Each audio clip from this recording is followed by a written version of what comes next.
আসসালামু আলাইকুম। তো এখন দেখতে পাচ্ছেন একটা ডিজাইন উঠবো। তো কিছুক্ষণ চালায় রাবারটা বড় করতে আছি, যেহেতু রাবার গাঁথা লাগবো। এটা হচ্ছে আপনার স্পান্ডেস রাবার। এটার কোয়ালিটি, এটা দিলে মালটা কোয়ালিটি ভালো হয়।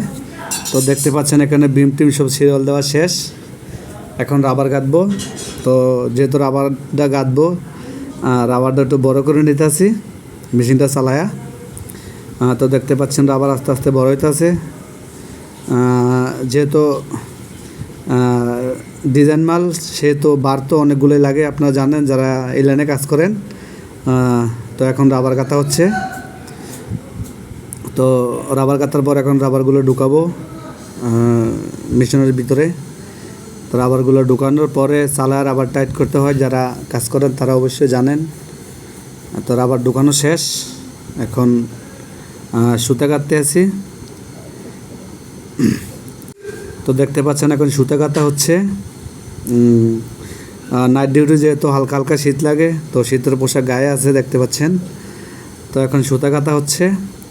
তো এটার ভিতরে কিন্তু অনেকগুলো ফিটার, 20 লাইন মালের ভিতরে প্রায় 120টার মতো ফিটার।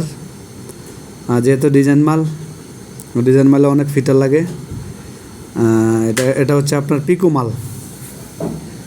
পিকো মাল হবে। তো দেখতে পাচ্ছেন এখানে বিম দিয়েও দিছি ফিটারের সুতা, আবার লাইনের থেকেও দিছি। তো এখন এই ফিটার গাঁথা হচ্ছে, সামনেরটা গাঁথা হইলো মাত্র,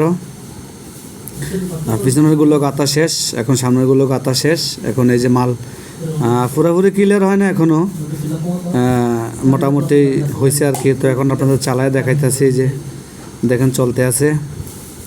তো ডিজাইনটা খুব সুন্দর আর কি, যারা কাজ করেন তারা হয়তো জানবেন এই যে ডিজাইনটা কত সুন্দর। অনেক সুন্দর ডিজাইন এটা। তো মেশিনটা চলতে আছে, এই যে বার অনেকগুলা। এটার ভিতরে আপনার রাবারের বার সহ প্রায় 7টা বার। তো দেখতে পাচ্ছেন মালও হয়ে গেছে ক্লিয়ার। তো ক্লিয়ার হওয়ার পর প্রোডাকশন হচ্ছে।